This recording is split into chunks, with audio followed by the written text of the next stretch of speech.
નગરપાલિકાએ budget રજૂ કરવા માટે એવી જગ્યા પસંદ કરી છે જેને જાણીને જનતાના હોશ ઉડી ગયા છે। પાલિકાના એસી હોલને બદલે હવે બજેટની ચર્ચાઓ મોંઘા ડાર્ટ રિસોર્ટના સ્વિમિંગ પૂલ અને લક્ઝરી રૂમ વચ્ચે થશે। હિંમતનગરના પાલિકાનું ડેસ્ટિનેશન બજેટ। સામાન્ય રીતે બજેટ એટલે કે પ્રજાના વિકાસનો હિસાબ, પણ હિંમતનગર નગરપાલિકા માટે બજેટ એટલે કે જાણે પિકનિક। નગરપાલિકાની આગામી બજેટ સભા શહેરથી 35 કિલોમીટર દૂર એક હાઈ પ્રોફાઇલ ખાનગી રિસોર્ટમાં ગોઠવવામાં આવી છે, જેનો ખર્ચ સાંભળીને તમે પણ ચોંકી જશો।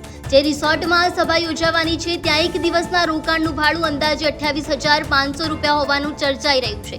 સવાલ એ છે કે જે પાલિકા પાસે રોડ, રસ્તા અને સફાઈ માટે બજેટની ખેંચ હોય તે પાલિકા નગરસેવકોના મોંઘા ડાટ મેવા માટે આટલો ધુમાડો કેવી રીતે કરી શકે છે? એક બાજુ સામાન્ય માણસ મોંઘવારીમાં પીસાઈ રહ્યો છે અને બીજી બાજુ જનતાના પ્રતિનિધિઓ સરકારી ખર્ચે રિસોર્ટમાં બજેટ રજૂ કરવાની તૈયારી કરી રહ્યા છે।